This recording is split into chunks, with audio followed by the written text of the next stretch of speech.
KPCC അധ്യക്ഷ സ്ഥാനത്തു നിന്ന് മാറ്റിയതിൽ പരസ്യ അതൃപ്തി പ്രകടിപ്പിച്ച കെ സുധാകരന്റെ പ്രതികരണത്തിന് മറുപടി പറയേണ്ടതില്ല എന്ന് നേതൃതലത്തിൽ ധാരണ. സുധാകരന്റെ പരാമർശങ്ങളോട് പ്രതികരിക്കാനില്ലെന്ന KPCC അധ്യക്ഷൻ സണ്ണി ജോസഫിന്റെയും പ്രവർത്തക സമിതി അംഗം രമേശ് ചെന്നിത്തലയുടെയും നിലപാടിൽ ഇത് വ്യക്തവുമാണ്. കെ മുരളീധരൻ മാത്രമാണ് കെ സുധാകരനെ പിന്തുണച്ച് രംഗത്തെത്തിയത്. നിയമസഭാ തിരഞ്ഞെടുപ്പ് വരെ അധ്യക്ഷ സ്ഥാനത്ത് തുടരാൻ ആഗ്രഹിച്ചിരുന്ന കെ സുധാകരന് നേതൃമാറ്റത്തിൽ അതൃപ്തിയുണ്ടെന്ന് നേതൃത്വത്തിന് അറിവുള്ള കാര്യമാണ്. എന്നാൽ മാധ്യമങ്ങളിലൂടെ അത് പരസ്യമാക്കുമെന്ന് പ്രതീക്ഷിച്ചിരുന്നില്ല. ഒറ്റക്കെട്ടായി മുന്നോട്ട് പോകണമെന്ന ഹൈക്കമാൻഡ് ആഹ്വാനമുള്ളതിനാൽ സുധാകരന് മറുപടി പറഞ്ഞ് പ്രശ്നം വഷളാക്കാൻ പുതിയ നേതൃത്വം ഉദ്ദേശിക്കുന്നില്ല. വലിയ അതൃപ്തിയില്ല.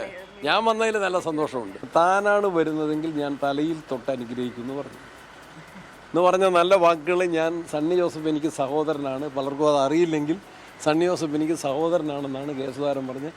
കെ സുധാകരന്റെ പരാമർശങ്ങളോട് പ്രതികരിച്ച് പാർട്ടിയിൽ പ്രശ്നങ്ങളുണ്ടെന്ന് പ്രതി ജനിപ്പിക്കാൻ മുതിർന്ന നേതാക്കളും തയ്യാറല്ല. അത്തരം കാര്യങ്ങളിലൊന്നും പരസ്യമായി പ്രതികരിക്കാൻ ഞാനില്ല.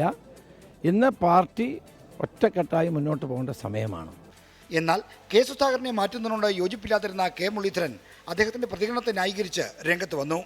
ഞങ്ങളൊക്കെ അന്ന് അദ്ദേഹം തുടരണം എന്ന് ഹൈക്കമാൻഡിനോട് ആവശ്യപ്പെട്ടിരുന്നു. അദ്ദേഹത്തിൻ്റെ ഇന്നത്തെ സ്റ്റേറ്റ്മെൻറ്റുകൾ ഒരിക്കലും ഒരു അച്ചടക്ക ലംഘനമായിട്ട് കാണാൻ സാധ്യമല്ല. കെ സുധാകരന്റെ പരസ്യ പ്രതികരണത്തിന് പാർട്ടിക്കുള്ളിൽ നിന്ന് സ്വീകാര്യത കിട്ടാൻ സാധ്യത കുറവാണ്. എന്നാൽ KPCC തലത്തിൽ നടക്കുന്ന അഴിച്ചുപണിയുടെ താളം തെറ്റിക്കാൻ ചില നേതാക്കൾ സുധാകരനെ മുൻനിർത്തി നടത്തുന്ന നീക്കമായാണ് പുതിയ സംഭവവികാസങ്ങളെ നേതൃത്വം നിരീക്ഷിക്കുന്നത്. 24 തിരുവനന്തപുരം.